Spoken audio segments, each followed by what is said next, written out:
What if the secret to getting everything you want is to stop trying so hard? Imagine letting go and suddenly the things you've chased start chasing you. It sounds like magic, but it's not. It's ancient Stoic wisdom reimagined for your modern life. Let me ask you a question. When was the last time you truly felt calm, not just relaxed on the outside, but genuinely at peace within? Most of us are running on autopilot, juggling deadlines, responsibilities, and expectations, trying to manifest the life we desire, while secretly feeling like we're falling apart inside. But what if there's another way? What if the true path to manifestation isn't about control, hustle, or stress, but about stillness, presence, and trust? What if the ancient Stoics, who lived centuries ago, held the keys to unlocking your deepest desires, not by force, but through calm confidence? In this video, we're going to explore a powerful paradox. The more you relax, the more life flows in your favor. You'll learn how Stoic philosophy can help you let go of the noise, align with your truest self, and manifest everything you truly desire. No fluff, no gimmicks, just timeless wisdom that works. Let's begin. You've probably heard the phrase, "Let go and let God," or "surrender to the universe." These sayings are popular for a reason. They touch something deep within us, quiet yearning for peace amidst the chaos, a hope that maybe, just maybe, we don't have to carry the weight of the world alone. The Stoics understood this. Marcus Aurelius, the philosopher emperor, wrote in his private journal, "You have power over your mind, not outside events. Realize this and you will find strength." He didn't write this as a lofty ideal. He wrote it as a survival mechanism while facing betrayal, war, loss, and the immense burden of ruling an empire. We live in a world where the illusion of control is marketed to us constantly. We have apps to manage every detail of our lives. We plan, track, schedule, and optimize, believing that if we just do enough, plan enough, hustle enough, we'll finally be safe, successful, and fulfilled. But what happens when, despite all that effort, things fall apart anyway? Think about it. How often have you poured your energy into trying to make something happen, only to be met with resistance, delays, or disappointment? Maybe it was a job you didn't get, a relationship that didn't work, a goal that slipped further away the harder you chased it. That's because life isn't a machine we can program. It's more like a river. And here's the thing about rivers, they flow where they will. You can fight the current, or you can learn to move with it. Letting go doesn't mean you stop caring. It means you stop clinging. It means you recognize the line between what is yours to influence and what isn't. The Stoics called this the dichotomy of control. Epictetus said, "Some things are up to us, and some things are not."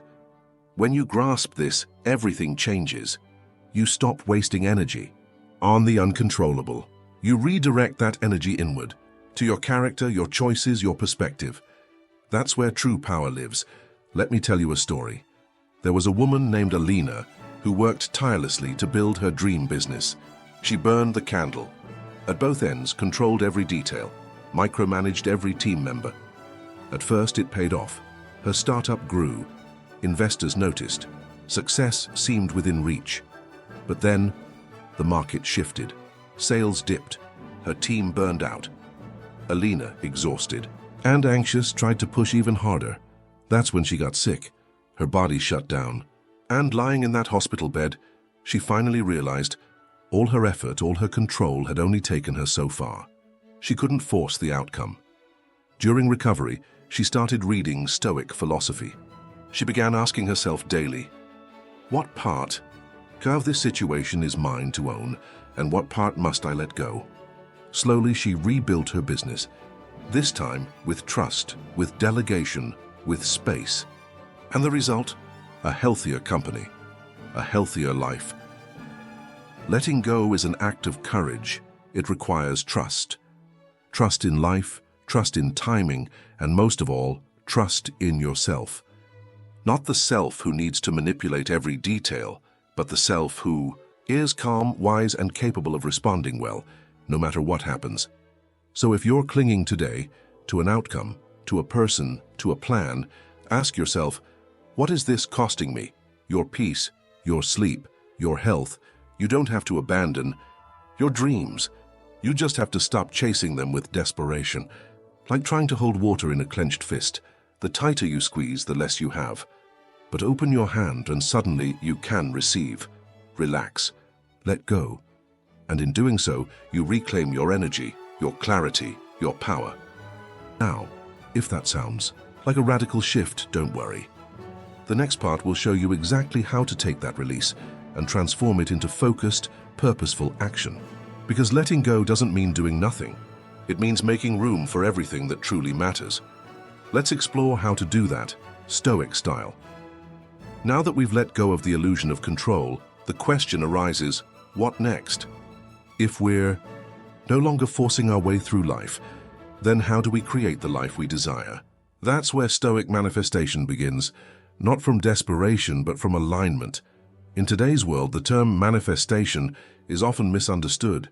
It gets mixed with pop culture ideas of vision boards, magical thinking, or the belief that simply wishing hard enough will make things appear. But the Stoics approached it very differently.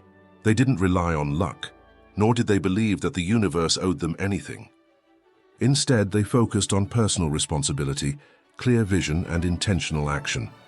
Epictetus, one of the great Stoic minds, once said, "First say to yourself what you would be, and then do what you have to do." Notice the distinction. Stoic manifestation begins with being, not getting. Who do you want to become? What kind of person do you need to be to live the life you want? These are the foundational questions. Before the Stoics sought to influence the world, they sought to master themselves. Let's imagine a young man named Daniel. For years, Daniel wanted to become a writer. He dreamed of publishing books, inspiring readers, and living a creative life. But instead of writing, he spent hours watching videos about manifestation, thinking that if he just believed hard enough, success would come. One day, while scrolling online, he stumbled upon a quote from Marcus Aurelius: "Waste no more time arguing about what a good man should be. Be one." That was Daniel's turning point. He realized he was arguing with life, waiting for permission, waiting for success to knock. The Stoics didn't wait. They acted. So Daniel changed his approach. Each morning, he asked himself, what would a writer do today? And then he did it. He wrote, not perfectly, not prolifically at first, but consistently. And slowly, things started to shift. His words improved. His confidence grew. Opportunities appeared, not out of thin air, but because he was finally aligned with his purpose. This is what Stoic manifestation looks like: clarity, consistency, and character. Clarity means knowing what you want, not just superficially, but deeply. It's not "I want a big house" or "I want to be famous." It's "I want a peaceful environment where I can create freely," or "I want to make a meaningful impact with my work." Consistency is about showing up, even when results aren't immediate. The Stoics believed in discipline. They woke early, reflected daily, and worked toward virtue, not for applause, but for integrity. Character is the anchor. Stoic manifestation is built on becoming the kind of person who attracts what they desire through who they are. Not who they pretend to be, not what they project online, but who they are in quiet moments when no one is watching. The Stoics also practiced negative visualization, a technique where they imagined the worst-case scenario, not to invite it, but to prepare themselves. By imagining loss, they appreciated more. By facing fear, they reduced its power. This gave them courage, clarity, and resilience, key ingredients in manifesting anything worthwhile. Let's take another example. Imagine a woman named Sophia who dreams of starting her own wellness business. She's passionate, talented, and full of ideas, but fear paralyzes her. She worries, what if I fail? What if I'm not ready? Instead of letting fear win, she turns to Stoicism. She writes down her worst-case scenario. I try and it doesn't work. Then she asks, and then what? She realizes she'd still have her skills, her relationships, her ability to try again. Suddenly the fear shrinks and clarity grows. That clarity becomes her guide. She breaks her dream into small, actionable steps. She learns. She networks. She starts offering services. And slowly she builds. The results come, not because she forced them, but because she became the person who could hold them. That's Stoic manifestation. You see, manifestation isn't about manipulating reality. It's about harmonizing with it. It's not pushing, it's positioning. Not demanding, but deserving, and the more you focus on who you're becoming, the more naturally the right things will begin to appear. Now take a moment. Think of something you deeply desire, not for ego, but from your heart. Maybe it's peace, maybe it's purpose, maybe it's a relationship built on trust, or a creative project that lights you up. Now ask yourself, who must I become to receive that? What would that version of me do today? How would they speak, move, think, and respond? Begin there. Small steps, quiet shifts. You don't need to shout your desires to the world. Just whisper them to yourself and begin aligning your life. As you do, something beautiful happens. Life starts to echo your clarity.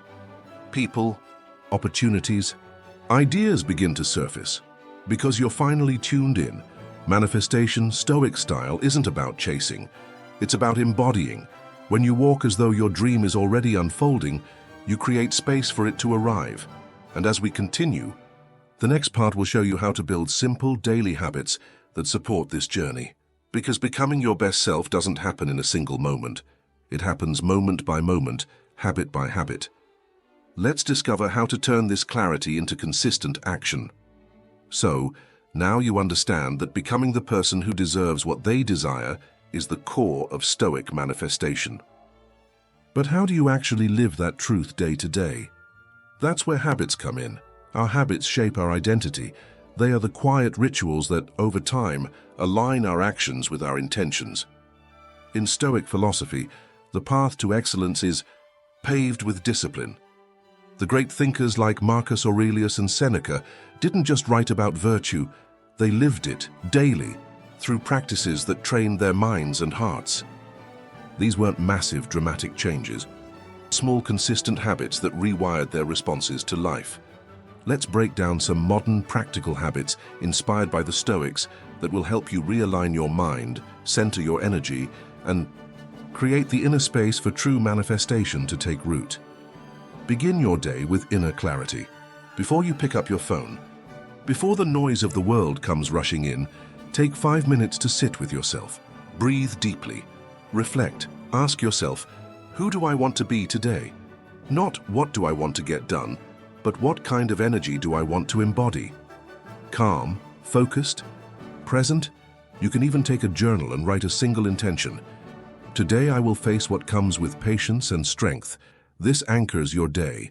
It's a mental alignment, a compass for how you respond to everything that follows. Write and release.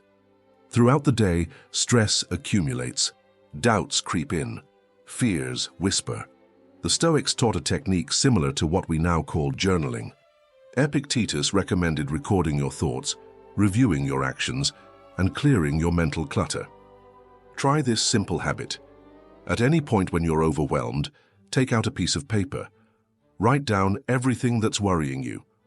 Pour it out, then cross out everything that's outside your control. What's left is what you can act on. Let the rest go. This is your mind decluttering process. It's not just therapeutic, it's transformational. Guard your mental diet, Seneca once said. We suffer more in imagination than in reality. Think about that. How much of your stress comes not from real events, but from what you consume? Your mind is like a garden. What you feed it determines what grows. Limit your exposure to negativity, whether it's toxic news, endless comparison on social media, or conversations that drain your energy. Instead, replace them with nourishing inputs, inspiring books, reflective silence, uplifting conversations. Curate your mental space like a sacred place, because it is. Embrace monotasking. We glorify multitasking, but the Stoics valued presence. They believed in giving full attention to what was in front of them. Try this. Pick one task, just one, and do it with full presence. Whether it's writing, cooking, walking, pour your whole awareness into it. You'll find that not only do you do it better, but you feel better. You move from distraction to devotion, from scattered to centered. Schedule time for stillness. This may sound counterintuitive, but one of the most productive habits you can adopt is doing nothing. Yes, nothing. 10 to 15 minutes a day. No phone, no music, no to-do list, just sit. Look out the window, feel your breath. In those quiet moments, your deepest clarity rises. Your mind, like muddy water, begins to settle. You can hear your own thoughts again. This stillness isn't laziness, it's maintenance. It's what recharges your clarity and reconnects you to your deeper desires. Evening reflection. The Stoics ended their day with review. Marcus Aurelius would ask himself, what did I do well? Where did I falter? What can I improve? Before bed, take 5 minutes to reflect. No judgment, just observation. Ask, did I live in alignment with who I want to become? What drained me? What lifted me?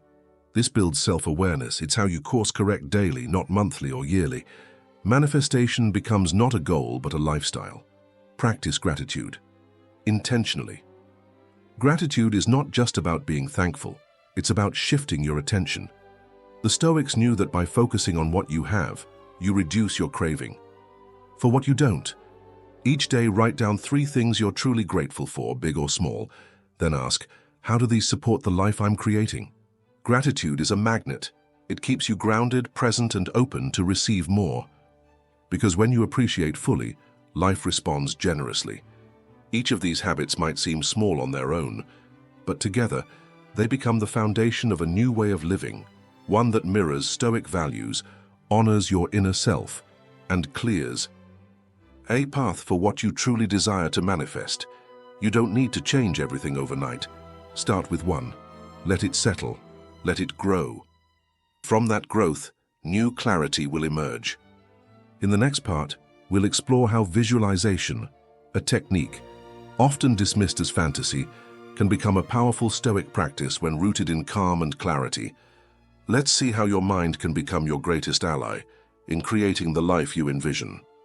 If habits help anchor you in the present, visualization is what gently pulls you toward your future. It bridges the gap between who you are today and who you're becoming, between the life you live now and the life you're quietly building. Visualization isn't about daydreaming or escapism.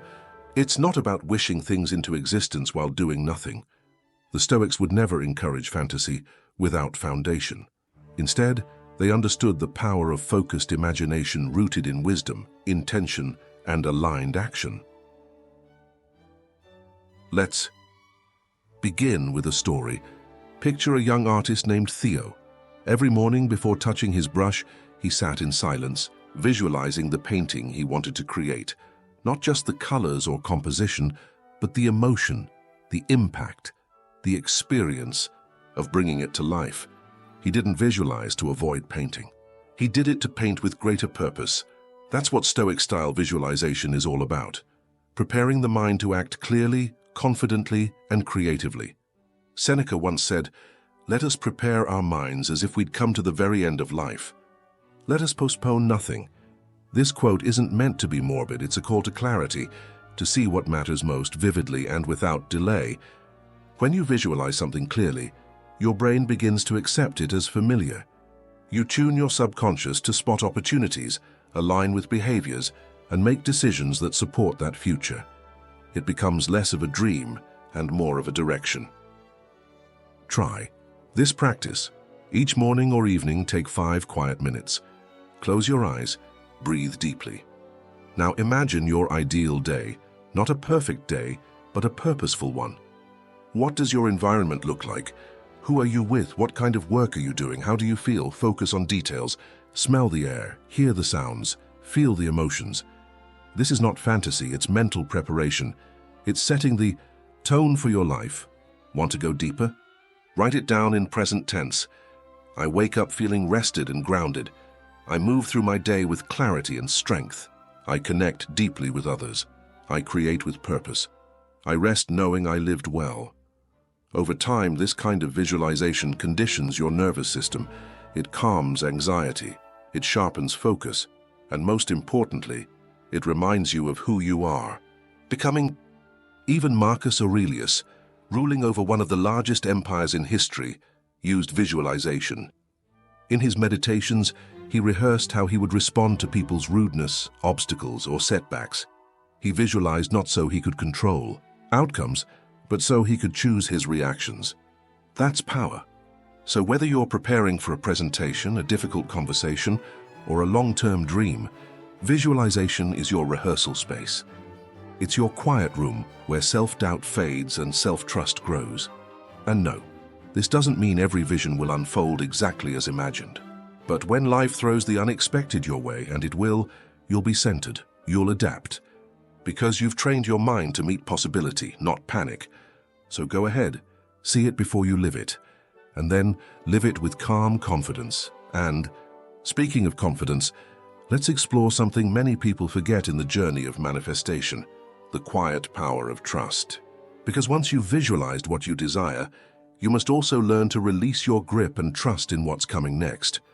After practicing visualization with intention and clarity, there's one final, essential ingredient: trust.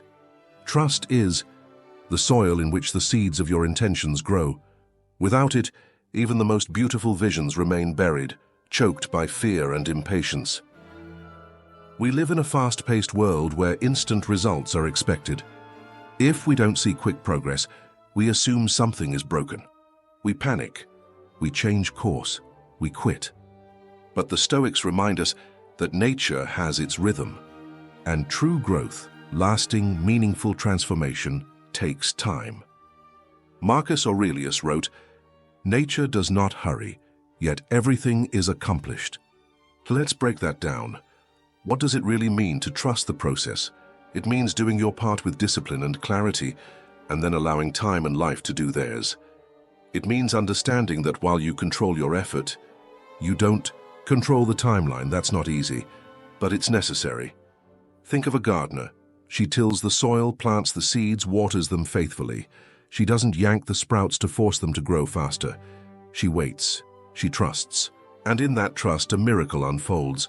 Roots form beneath the surface before anything visible appears. The same is true with your dreams. There may be weeks or months where it seems like nothing is happening, but beneath the surface, your consistent actions, your aligned habits, your clarity of vision, they're forming roots. They're building something real. There's a story of a man who quit digging for gold just 3 feet before he would have struck the vein. He'd been persistent for months, then gave up. Someone else came along, picked up where he left off, and discovered the treasure. The first man didn't fail from lack of ability. He failed from lack of patience. The Stoics teach us not to measure progress only by what's visible. They urge us to look inward. Have I been steady? Have I acted with integrity? Have I aligned with virtue? That's how they measured success. So how do you cultivate trust in your process? Remind yourself daily that growth is rarely linear. Some days you'll feel on top of the world. Other days you'll feel like you're going backwards. That's okay. Progress is often invisible in the moment. Like the tides, it rises and falls, but keeps moving forward. Return to your why. When doubts creep in, revisit the purpose behind your desire. Is it ego-driven or soul-driven? If it's rooted in truth, it will be worth the wait. Observe your triggers. When impatience shows up, pause. What are you really afraid of? Is it failure? Is it being seen as someone who didn't make it? Often fear disguises itself as urgency. Recognize it. Breathe through it. Celebrate micro wins. Don't wait for the final result to feel joy. Every act of courage, every moment of clarity, every time you choose trust over fear, that's a victory. That's proof that your process is unfolding. Use silence as a teacher. In moments of uncertainty, do what the Stoics did, retreat inward. Not to escape, but to listen. Ask, what can I learn here? What is this moment shaping in me? Trust is quiet. It's not flashy. It doesn't boast, but it's powerful. It's what allows you to stay steady when others give up. It's what keeps your vision alive during the waiting season. Remember, even when you can't see the results yet, something is shifting. Energy is aligning. Doors are opening. But only if you keep walking. So breathe. Recenter, trust. The process is working, especially when you can't see it. And as we move forward, there's one final piece that brings it all together: embracing the present moment. Because all the letting go, all the visualizing, all the trusting, it all leads back to one place. After learning to trust the process, we find ourselves arriving at a place the Stoics held sacred: the present moment. All your intentions, all your visions, all your efforts ultimately point you back here, now. Because this moment is the only one you ever truly own. Seneca wrote, "True happiness is to enjoy the present without anxious dependence upon the future." And yet, how? Often do we live somewhere else, lost in past regrets or rushing toward a future we haven't yet earned. We miss the present moment entirely, treating it like an obstacle to what's next instead of recognizing it, the only place where life actually happens. The present moment is not a waiting room, it's the main event. When we learn to inhabit it, life slows down, things become clearer, the racing thoughts quiet. You begin to see beauty in small things: a warm sip of coffee, the laughter of a friend, the feel of your feet on the ground. The Stoics weren't asking us to abandon ambition. They were urging us to bring consciousness into everything we do. Take a moment and reflect. How often do you eat without tasting, scroll without thinking, speak without listening? How many sunsets have you missed because you were busy chasing something more important? Embracing the present doesn't mean we stop planning. It means we stop postponing presence. It means we meet our lives where they are, not where we wish they were. And ironically, this is what begins to magnetize what we desire. Because presence is power.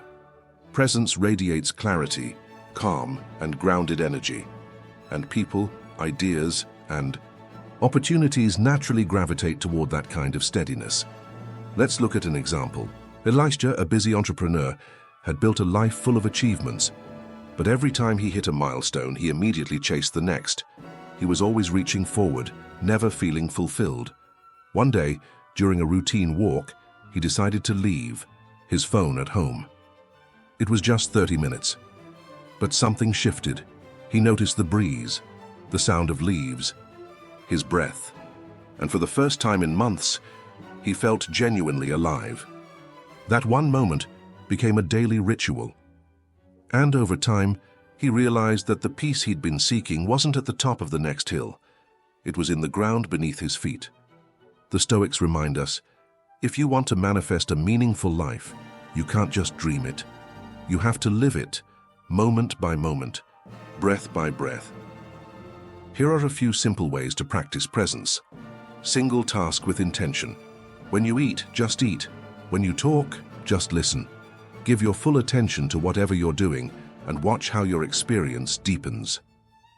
Ground yourself with your senses. Notice what you see, hear, smell, feel, and taste. These sensory anchors bring your awareness back to the now. Set digital boundaries. Schedule pockets of your day, 30 minutes, even 10, where you unplug completely. Let your nervous system reset. Pause before you speak or react. Even a few seconds of silence can shift a conversation, a decision, or a mood. Power lives in that pause. End your day with reflection, not regret. Ask, what did I notice today that I'm grateful for? What small thing made me smile? By choosing to be present, you transform your ordinary moments into sacred ground. You begin to manifest not just what you want, but who you want to be. And now, as we near the end of this journey, there's one final truth the Stoics want us to embrace. It's not just about letting go, visualizing, or trusting. It's about understanding what truly matters and honoring that with your life. Let's explore what it means to live with intention, how to make peace your baseline, not your reward. Having rediscovered the power of the present moment, we are finally prepared to ask the most important question of all. How do we live in a way that is deeply intentional, not just reactive? How do we live so that peace becomes our natural state, not something we chase, but something we return to again and again? The Stoics believed that a meaningful life was not built on chaos or distraction, but on clarity of purpose. Seneca said, "If a man knows not to which port he sails, no wind is favorable." In other words, without intention, we drift. And when we drift, we fall victim to whatever wind happens to blow. Opinions, trends, fears, they toss us around, and we lose our sense of self. Living with intention begins when you stop asking, "What should I do today?" and start asking, "What matters most to me? And how can I live that?" Let's be clear, this doesn't mean you need to have a perfectly structured life. Intention isn't about rigid schedules or productivity hacks. It's about living from your values. It's about choosing how you show up in the world, not just reacting to whatever the day throws at you. Take the story of Mila, a schoolteacher who always dreamed of writing a book. For years, she waited for the right time, but something always got in the way. One morning, after reading a Stoic passage about the brevity of life, she realized she didn't need more time. She needed more intention. So she began waking up 30 minutes earlier each day to write. Not because she had to, but because she chose to. That simple decision rooted her in peace. Why? Because she wasn't resisting her calling anymore. She wasn't postponing her life, she was living it. Peace doesn't mean everything around you is calm. It means you are. It means your soul is aligned with your actions. That's what makes intention so powerful. It quiets the war within. You might be wondering, how do I start living with intention? Clarify your core values. What do you stand for? What kind of person do you want to be remembered as? Write them down. Let them be your North Star. Align your actions. Every decision you make, what to say yes to, what to say no to, ask, does this honor my values? If it doesn't, let it go. Protect your peace. Not everything deserves your energy. The Stoics were selective with their attention. So should you be. Choose peace over performance. Choose clarity over chaos. Serve something greater. Intention isn't just about self-fulfillment. The most powerful lives are those lived in service of truth, of love, of others. As Marcus Aurelius put it, what is not good for the beehive cannot be good for the bee. 5. Reflect often. At the end of the day, ask, did I live with intention today? If not, forgive yourself. Learn. Try again tomorrow. This isn't about perfection, it's about presence. When you live with intention, your life becomes an act of quiet strength. You walk with a clear mind, a steady heart, and a deep sense of purpose.